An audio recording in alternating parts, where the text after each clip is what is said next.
Good morning. Thank you for joining us here on Pastor's Corner. Just want to welcome you.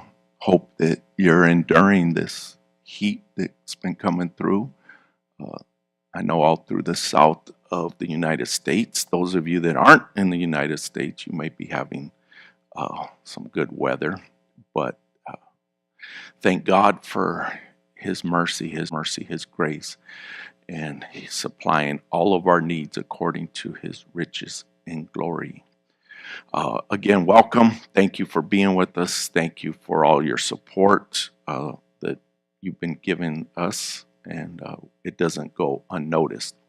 We're going to go into the book of Genesis, and I want to break this down. I know I mentioned some of this because we've been looking at the system, the structure, the order that God has given in His Word, all the way back to what we mostly would know is what Moses received, and Moses wrote the first 5 books of the Bible, what is referred to as the Torah. But I want us to go all the way back to Genesis 1, and I want us to look at something. Hope you stay with me here, because what I attempt to do, just so that you know this, is I don't just want to give information out.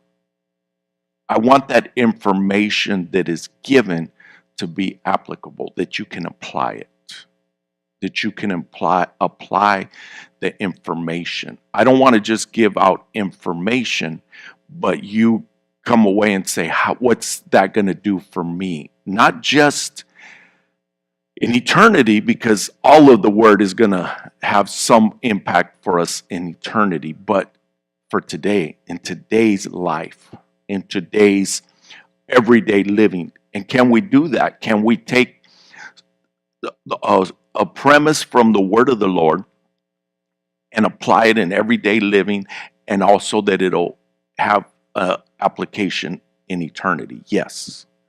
And the beauty in the Lord's teachings is that what He did was He was profound, and would take a profound premise and simplify it, which nobody, of course, could do it like He could. What I'm talking about is Jesus here on the earth. But I want us to understand that that's what we are attempting to deliver, something that you can apply in your everyday life, but that you also understand it has a reflection and a type and figure of eternity. So we're going to go to Genesis 1, not Genesis 1:1. We will touch that eventually, but not today. We're going to go Genesis 1 and 5, which you'll know the scripture because people quote it all the time. But we're going to be jumping around here in Genesis 1. We're going to be jumping around. And the first one is verse 5. And God called the light day, and the darkness He called night. It's simple, but there's a lot there. So He called the light, He called it day, and the darkness He called it night. Now, we got to understand something here. That has nothing to do with the sun. The sun's not even there yet. The sun's not there. But the ingredients are there, which we've touched before, and we'll touch it again, but not today again. But light and darkness are present. And the Lord calls the light the day, and He calls the darkness the night, which we're going to underline that. And the evening and the morning were the first day. In the original, it doesn't say first day. It says Yom. What's his day in Hebrew? Yom Echad, which is one, not first. So it's Yom Echad, day 1. But look how it says this. The light is called day, and the darkness is called night. And there was evening. Evening comes first. Normally we see it in our culture as morning comes first, but evening actually comes first. And then morning were in the King James Version, first day, in the Hebrew, Yom Echad, day 1. Verse 8, and God called the firmament heaven, and the evening and the morning, again were the second day. So second's correct. So you don't call it day 2, you call it second, but the day 1 is what we call the first day. But there was evening and there was morning. Verse 12 and 13. And the earth brought forth grass and herb yielding seed after his kind, and the tree yielding fruit whose seed was in itself after this kind. And God saw that it was good, and the evening and the morning were the third day. Now, you may already be seeing that there is a pattern here, and that's good if you see that. Verse 18, or let's go verse 17. And God set them in the firmament of the heaven to give light upon the earth. Now we're talking the sun and the moon. And to rule over the day and over the night, and to divide the light from the darkness. Now we're seeing this, that there's separation here. It's getting, the structure is getting laid out. And God saw that it was good, and the evening and the morning were the fourth day. Verse 21 down to verse 23. And God created great whales and every living creature that moveth, which the waters brought forth abundantly, after their kind. We keep seeing after their kind as something we could put here in our pocket. And every winged fowl after his kind. And God saw that it was good. And God blessed them, saying, be fruitful and multiply, and fill the waters in the seas, and let fowl multiply in the earth. And the evening and the morning were the fifth day. Now, of course, we know where we're coming up to day 6, which is there's a lot of details in it. We're going to go from verse 30 on the 6th day. And to every beast of the earth, and to every fowl of the air, and to everything that creepeth upon the earth, wherein there is life, I have given every green herb for meat, and it was so. And God saw everything that he had made, and behold, it was very good. And the evening and the morning were the 6th day. We're going to stop there for a second, and then we'll keep reading. But I wanted to go through that to lay out the pattern. And what is that pattern? The pattern is after each day that there was evening and there was morning. For 6 days, there was evening and there was morning. But in order to really understand that depth of evening and morning, we have to view it from the original. And in the original, evening, the word is erev. Erev is the evening. And morning is voker. There is erev and there is voker. So erev is evening, voker is morning. So what to put it in the visual, what we know when the sun goes down and it becomes darker or dark, that is erev, which the direct translation is disorder. And the sun coming up, voker, is order. So for 6 days after each of what was being laid out.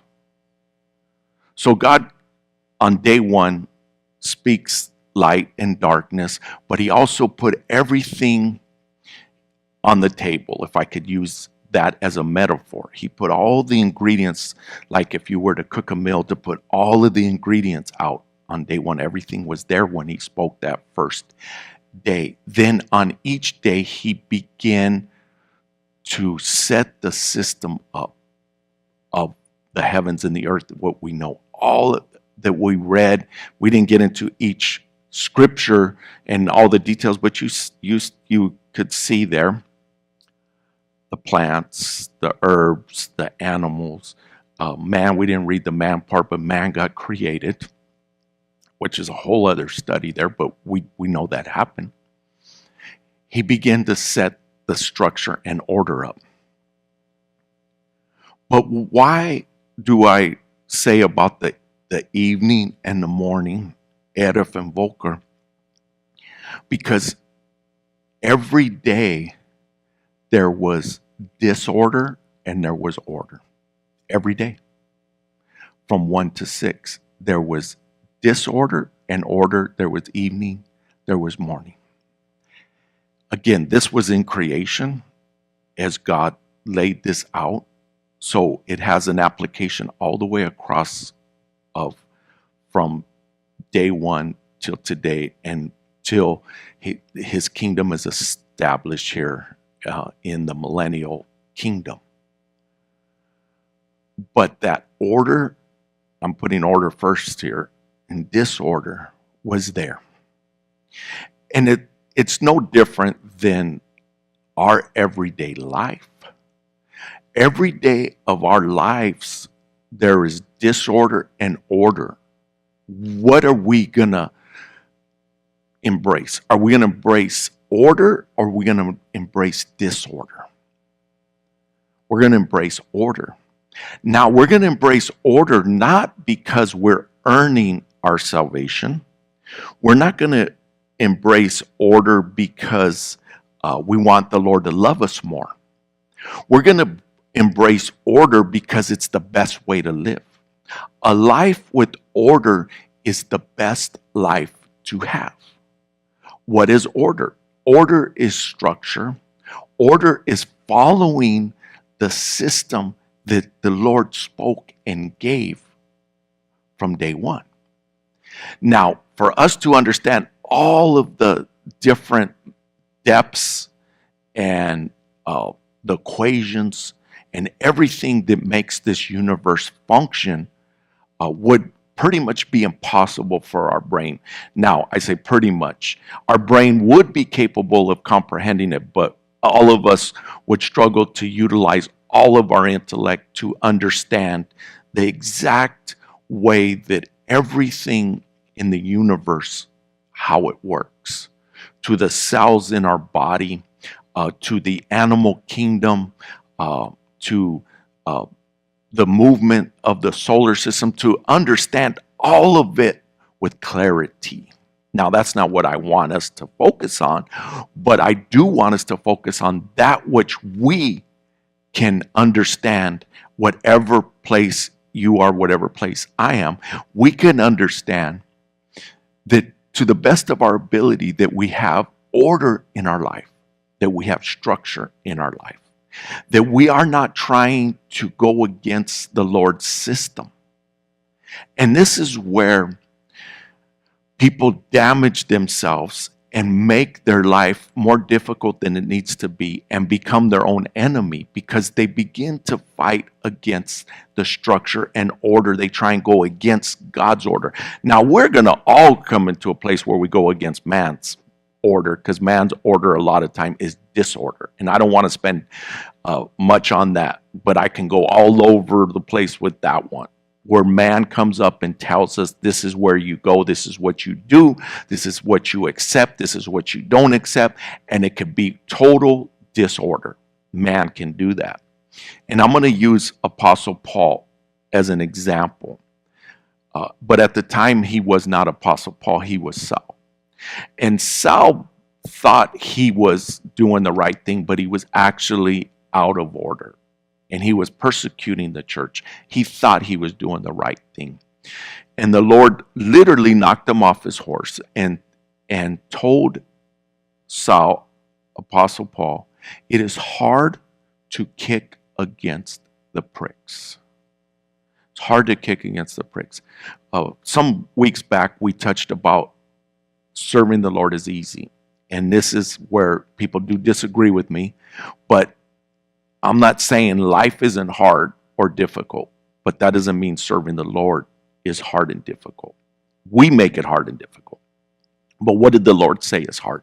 The Lord said what is hard is to kick against the pricks.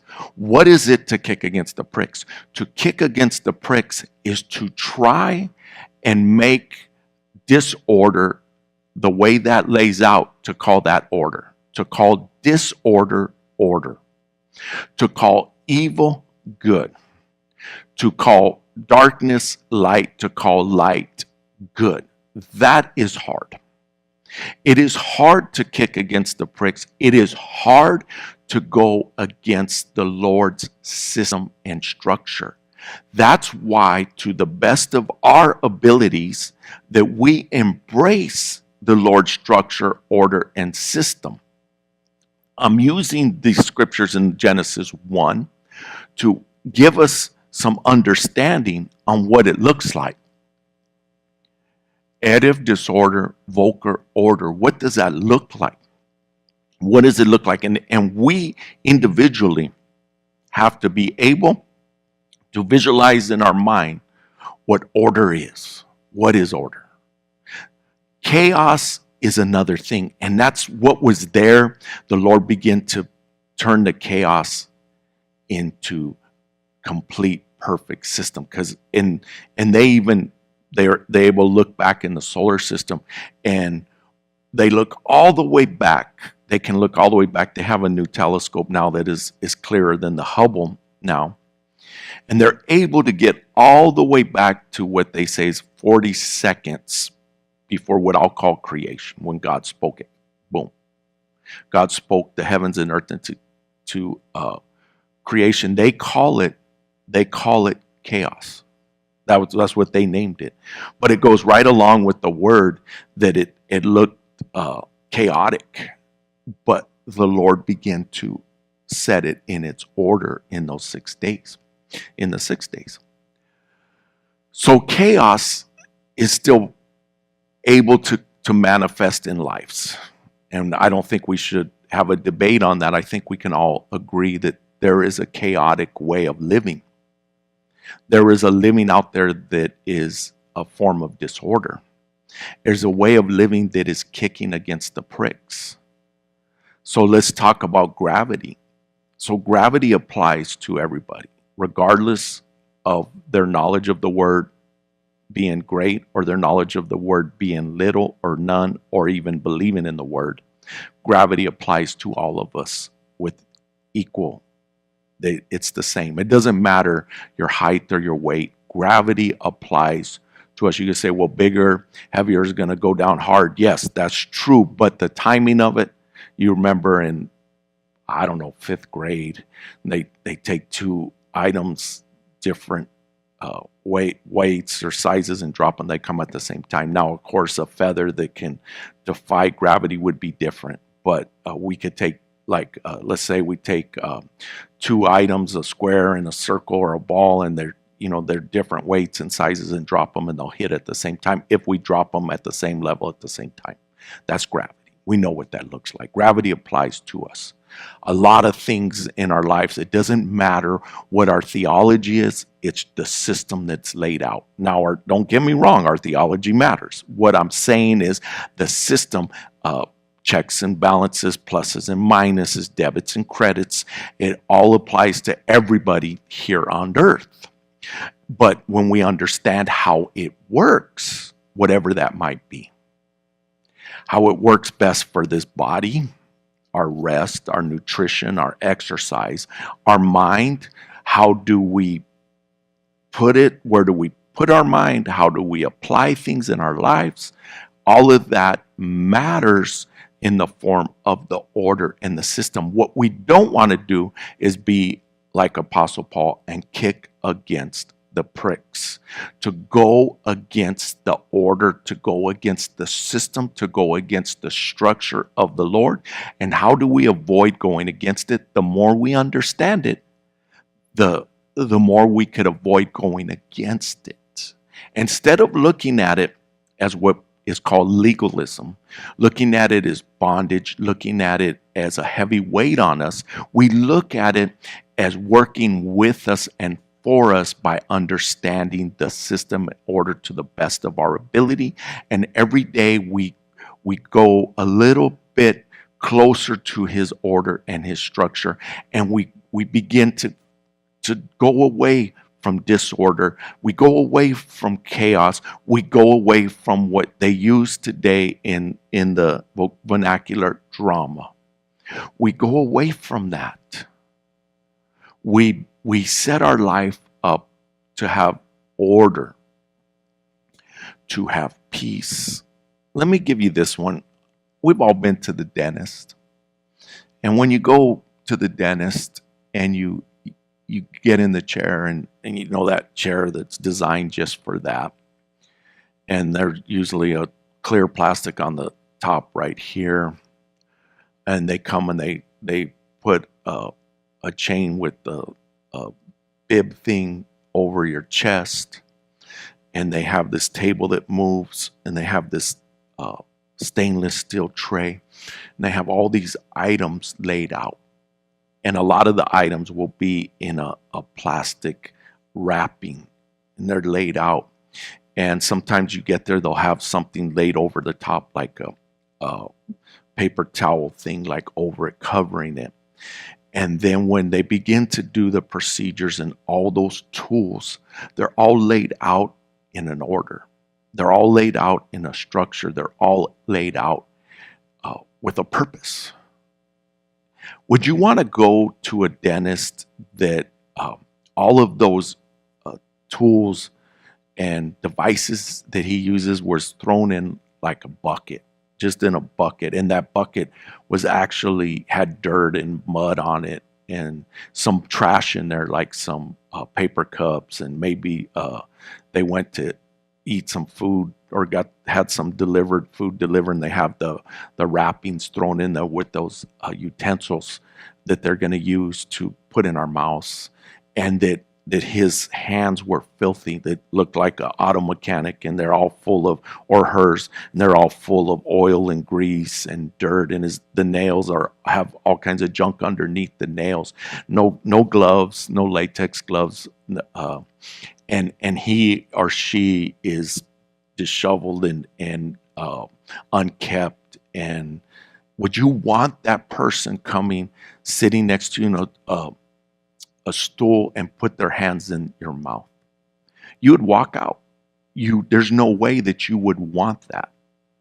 You expect the individual that's going to put their hands inside of your mouth that they have a proper order in their life in that level that you would expect. And you look at the utensil, the tools, the whatever it's going to be used, that you want it to be sterile. You want it to have the proper cleaning. Is it because it's legalism?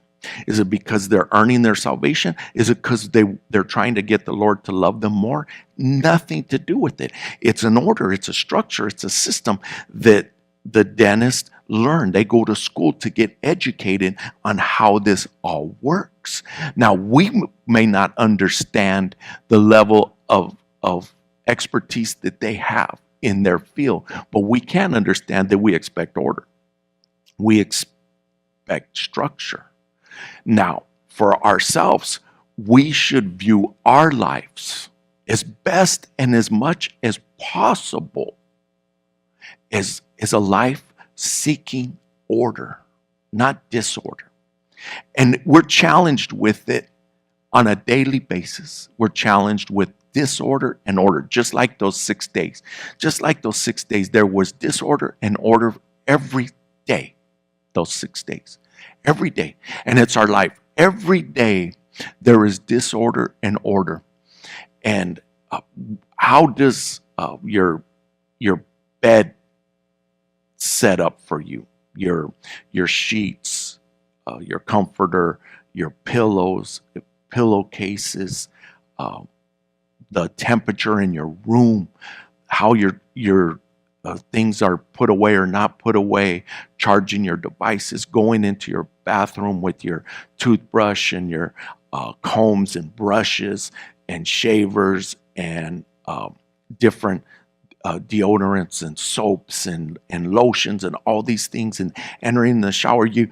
Is it just thrown all over? Is it chaotic? Is your toothbrush in the trash can and you grab it out of there? Or is it set in some type of device that holds it up, and then you want it to stay sterile, clean to the best that you can, and you wash it off, or you change it every so often? You throw that toothbrush away and get a new one. There's an order system. You go into your kitchen, you go into your automobile. What's it look like? Your workspace at work, your cubicle, if you're a tradesman, that you're a carpenter, a plumber, a masonry, electrician, you have your tools, your tool belt if you work in that field, if you're write computer code and your workspace, how is it laid out? How structured are you? How structured is the mechanic that works on your automobile? All these different things. It's order versus disorder constantly. But this isn't what meets the eye, that what we see. But it also works in the emotions and in the mind. How much order and disorder is in our emotions and in our mind?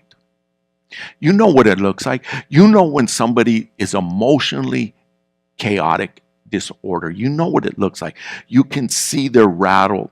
They are scattered. You already know that this person can just go off of the rails in a snap of the finger. They lack self-control. There's disorder. You can sense it. In the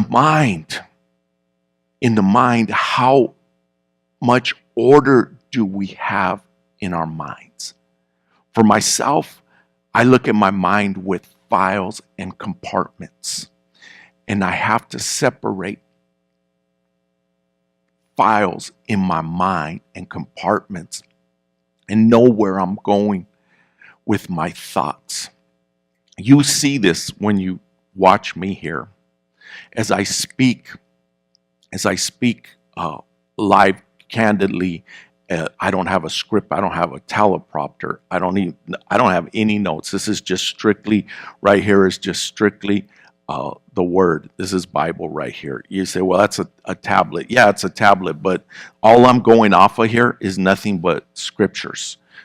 And that's all I'm going off of, and what I'm sharing with you. How do I even do this? How do I attempt to do it? I have to have files. Do I have 100 other things that are pressing on my life and coming at me? And then I'll be coming back and speaking in a couple hours here live. If you are watching us live now, I'll be in person in a few more hours delivering a separate message. But I have to keep structure and order in compartments in my mind. My mind can't be racing all over the place with chaos and friction and drama, because I have to look just like them 6 days. Disorder, order. Disorder, order. Disorder, order. Knock the disorder off. Order that mind. Order it. I'm big on routines. I'm big on structure. I'm big on rituals. I'm big on processes. I encourage people to find their routines, find their rituals, find their processes, so that they have an orderly mind. Their mind is in order. Not that we're earning our salvation. Now, there's different types of minds. It's another teaching. But we want a mind that is a sober mind. We want a mind that is a renewed mind.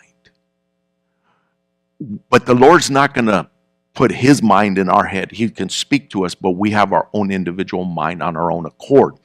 But we need to make a conscious decision that we are going to have a mind that has order in it. It's a mind that is orderly. And how do we do that? We have to be intentional in laying out our thoughts and where we go with our thoughts.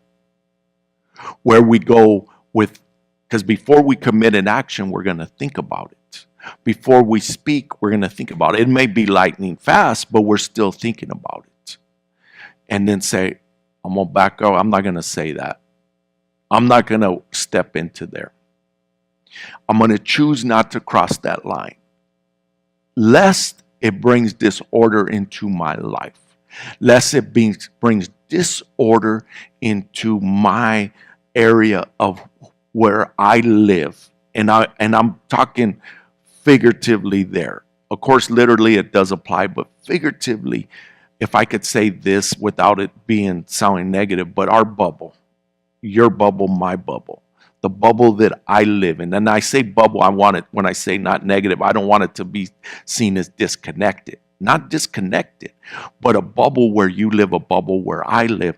That our bubble has order. Our bubble has structure. And we're intentional. Now, it's going to get soiled. It's going to get shooken up, because that's what life's going to do. We got to reboot. We got to recharge. We got to renew. How often? All the time. All the time. It's a big area why we even call new creation, because it's a new creation. It's a new creation from the new man, from the old man, but every day is a new creation. And we want to be a new creation every day. We want to be new. We want our mind to be new. We want to be refreshed. We don't want chaos. We don't want drama. We don't want dysfunction and disorder, be it mentally, be it emotionally, for sure, spiritually. We don't want to go into the chaotic, disorderly witchcraft, ugliness that exists on a daily basis. Now I have to go, because we haven't even touched it, in chapter 2, as we begin to wrap this up. Thus the heavens and the earth were finished, and all the host of them. That's just so beautiful. And on the seventh day, God ended his work. Now quickly, in the original, it doesn't say God, it says Elohim. Just remember that. The God with all powers ended his work which he had made. And he rested. Oh my gosh, that's beautiful. And he rested on the seventh day. He rested from all his work which he had made. He rested. He didn't go to sleep. He rested. It was done. It was good. It was perfect. But do you see that? We see disorder, order. We see evening, morning, 6 days. But on day 7, it's not there. Disorder is not there. It doesn't say order is there, but it's all order on the 7th day. Why is it all order on the 7th day? Because it's perfect. It's perfect. On that 7th day, it's perfect. The 7 is perfect. We want to embrace the 7, but what is 8? 8's the new creation.